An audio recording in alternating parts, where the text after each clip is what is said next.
வச்ச தலைவண்டா, சொன்னதெல்லாம் செஞ்சு முடிச்சு சிரிச்ச தலைவண்டா.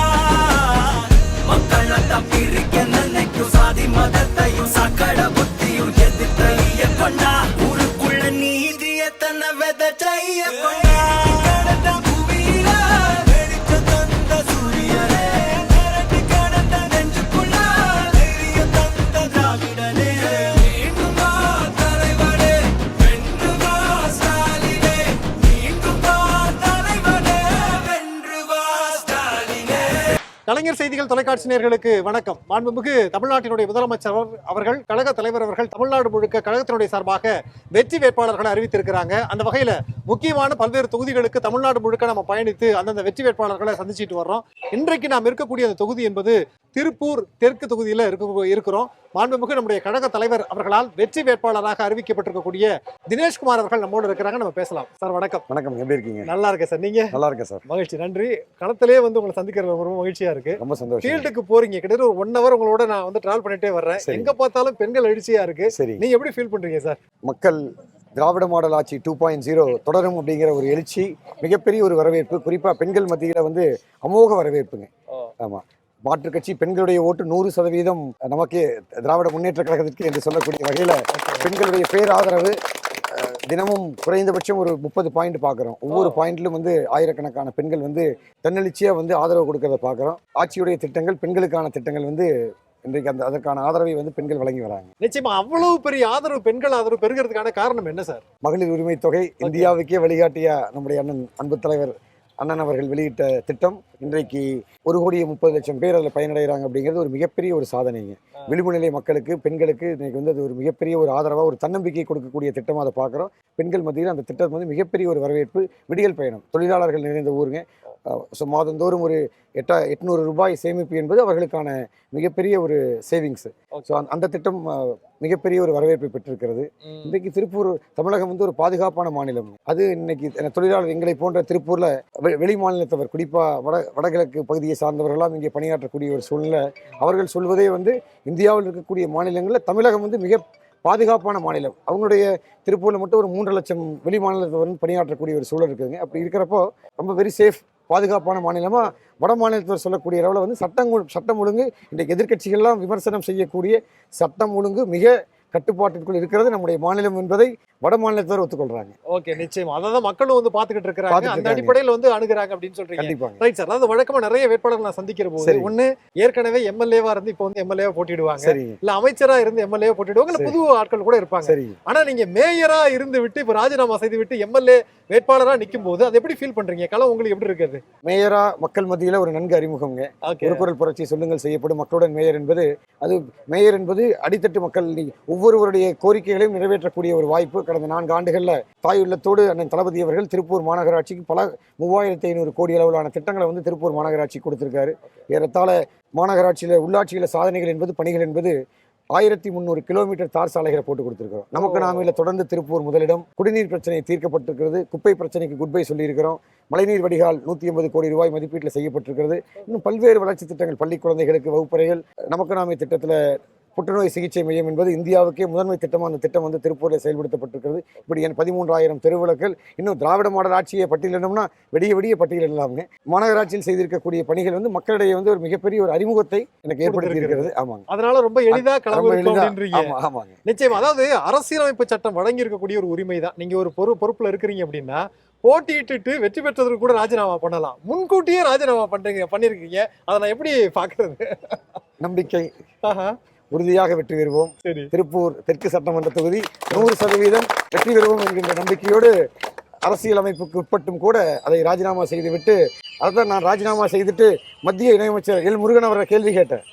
ஒரு மேயரா நான் ராஜினாமா செய்ய வேண்டிய அவசியம் இல்லை, இருந்தாலும் ஜனநாயகத்தோடு ஒரு சமநிலையை ஏற்படுத்த வேண்டும் என்கின்ற நோக்கத்தோடு மாற்று வேட்பாளர்களுக்கு சமநிலையில நான் இன்றைக்கு களத்திலே நிற்கின்றேன். அப்போ ஒரு அவினாசியில ஒரு சட்டமன்ற வேட்பாளராக கோகிலமணி ஒரு எளிய விவசாய குடும்பத்தை சார்ந்த ஒரு வேட்பாளர் நிற்கின்ற பொழுது நான் சவால் விட்டேன். மேயரை ராஜினாமா செய்துவிட்டு தேர்தலில் சமநிலை ஏற்படுத்த வேண்டும் என்று களம் காண்கின்றேன். எல் முருகன் ராஜினாமா செய்வாரோன்னு இன்னும் பதில் இல்லைங்க. நிச்சயமா இப்போ உங்களை எதிர்த்து போட்டியிடுறவங்களும் பாஜக தான். இப்ப நீங்க மாவட்ட செயலாளரும் கூட. அந்த அடிப்படையில் அவினாசி தொகுதி உங்களுடைய ஆளுகைக்கு உட்பட்ட நினைக்கிறேன். அவர் எல்முருகன் பாஜக போட்டியிடுறாரு. களம் ரொம்ப எளிதா இல்ல ஏன் வந்து இப்படி சூஸ் பண்ணி நிக்கிறாங்க? அவங்க என்ன பேசிஸ்ல இந்த இடத்துல நிக்கிறதா நீங்க நினைக்கிறீங்க?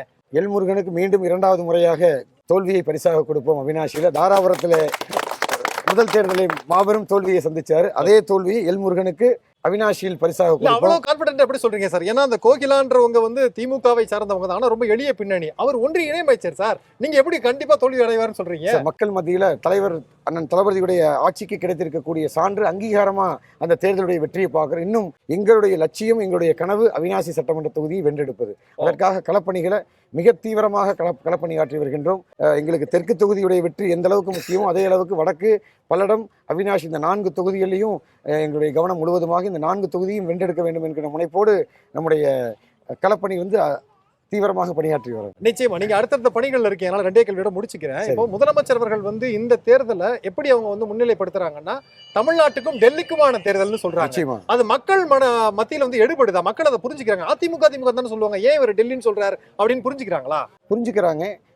தொடர்ந்து நம்ம வந்து ஓராண்டு காலமாக தமிழ்நாடு போராடும், தமிழ்நாடு வெல்லும் என்று பல்வேறு முன்னெடுப்புகளை திராவிட முன்னேற்ற கழகத்தின் சார்பில் செஞ்சோம். ஒவ்வொரு இல்லங்களிலும் நம்முடைய உடன்பிறப்புகள் வந்து நம்ம போயிருக்கிறாங்க. நம்ம வந்து நம்ம தீவிர பிரச்சாரங்களை மேற்கொண்டிருக்கிறோம். அதுதானே உண்மைங்க.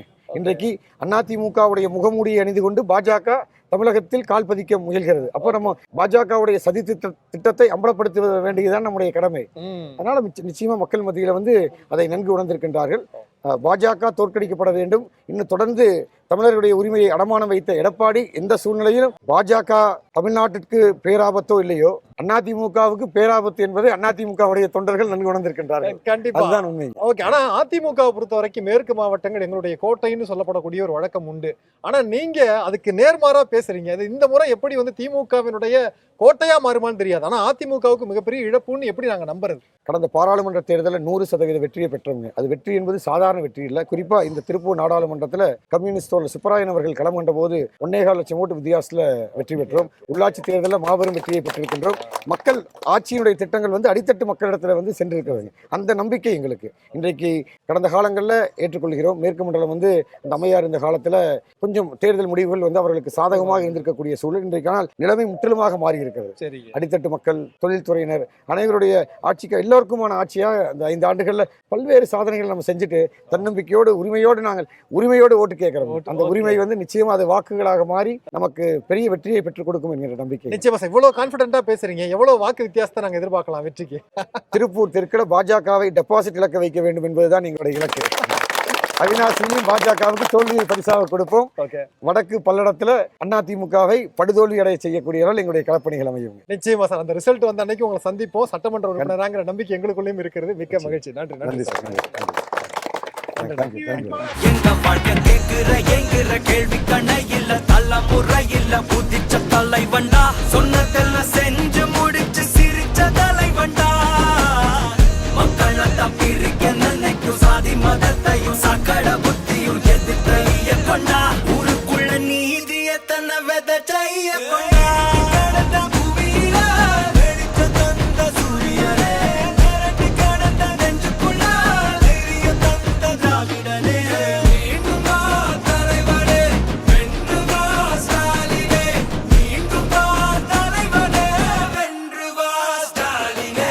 நல்லா இருக்கீங்கம்மா எல்லாரும்? தளபதி ஆட்சி பெண்களுக்கான ஆட்சி. நிச்சயமா பெரியம்மா ஒருத்தர் சொன்னாங்க, ஜெயிச்சுட்டு வா பேராண்டி அப்படின்னாங்க. இன்னொரு பெரியம்மா சொன்னாங்க, நல்ல விஷயம் தங்கம் அப்படின்னாங்க. ஒரு இஸ்லாமிய சகோதரர் சொன்னாங்க, எங்களை எல்லாம் காப்பாத்திருங்க பாத்துக்கன்னு சொன்னாங்க.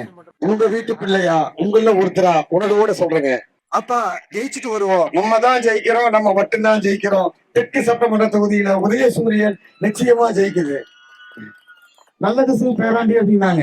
செய்வதைத்தான் சொல்வோம், செல்வதைத்தான் செய்வோம். முத்தமிழறிஞர் டாக்டர் கலைஞர் அவர்களுடைய வழிவந்தவர்கள் எல்லாம் கடந்த சட்டமன்ற தேர்தலில் அளித்த வாக்குறுதிகளை பெரும்பான்மையான வாக்குறுதிகளை நிறைவேற்றிய அரசு நம் திராவிட மாடல் அரசு. அளிக்கப்பட்ட வாக்குறுதிகளை பெரும்பான்மையான வாக்குறுதிகளை செய்து கொடுத்து இன்றைக்கு உரிமையோடு உணர்வோடு உங்களிடத்திலே ஓட்டு கேட்டு வந்திருக்கின்றோம்.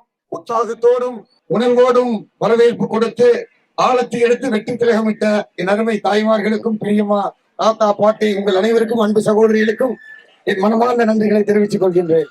ஆட்சி பொறுப்பேற்று 5 ஆண்டுகள் நிறைவு செய்து இன்றைக்கு தேர்தலை சந்தித்துக் கொண்டிருக்கின்றோம். கொஞ்சம் காலதாமதமாயிடுச்சுமா, போற இடத்துல எல்லாம் நல்ல மக்களுடைய உற்சாக வெள்ளம் கொளுத்தும் வெயிலையும் பொருட்படுத்தாது ஆரவாரத்தோடு இந்த வெற்றி திருப்பூர் தெற்கு சட்டமன்ற தொகுதியிலே உறுதி என்று சொல்லக்கூடிய வகையிலே வரவேற்பு கொடுத்திருக்கக்கூடிய தாய்மார்களுக்கு என்றென்றும் தெற்கு சட்டமன்ற உறுப்பினராக வெற்றி பெற்று என்றும் உங்களுக்கு நன்றி உள்ளவனாய், உங்களில் ஒருவராய், உங்களுடைய உணர்வுகளை பிரதிபலிக்கின்றவனாய் திருப்பூர் தொகுதி உங்களுடைய முகங்களாக நிச்சயமாக சட்டமன்றத்தில் என்னுடைய குரல் ஒலிக்கும் என்பதை அன்போடு தெரிவித்துக் கொள்கின்றேன். இன்றைக்கு மாநகராட்சியுடைய மேயராக 4 ஆண்டுகளை நிறைவு செய்திருக்கின்றோம். திருப்பூர் மாநகராட்சி பகுதியில பல்வேறு திட்டங்கள் எல்லா ரோடும் போட்டு கொடுத்தாச்சுங்களா. நம்ம பகுதியில நம்ம வார்டுல குறிப்பா 88 சாலைகள் 5.87 கோடி ரூபாய் மதிப்பீட்டுல நம்ம 56வது வட்டத்துல செஞ்சு கொடுத்திருக்கிறோம். கவுன்சிலர் பாத்தீங்களா, நான் கேட்கிறேன். போன முறை இந்த பகுதியில கவுன்சிலரா வெற்றி பெற்று போனாரு, அவரை பார்த்தோமா? வந்தாரா?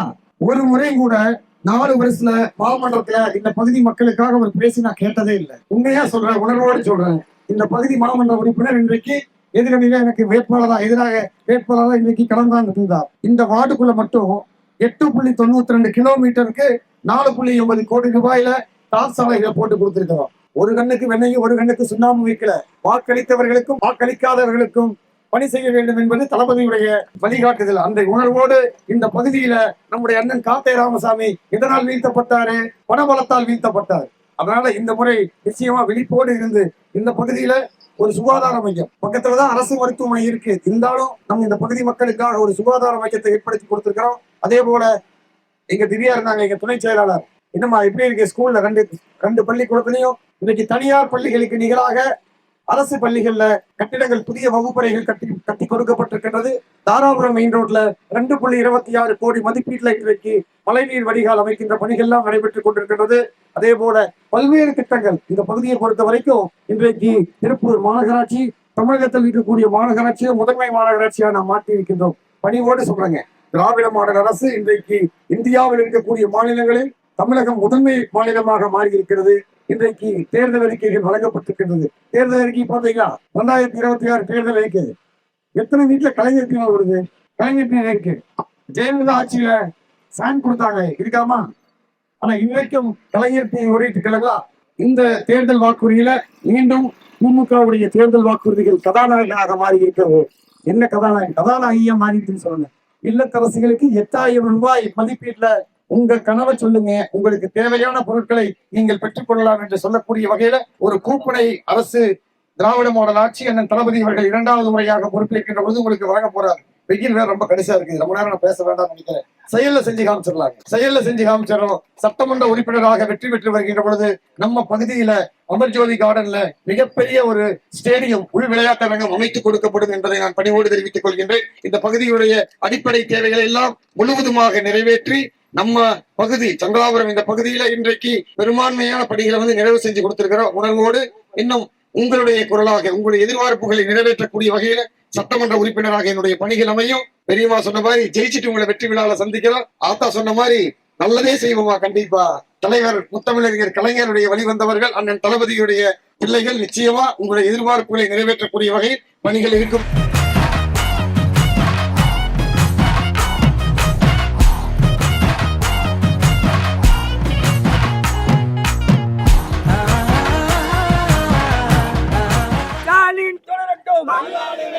ஸ்டாலின் தொடரட்டும், தமிழ்நாடு ஒருபோதும் தலை குனியாது, தமிழ்நாடு ஒருபோதும் தலை குனியாது.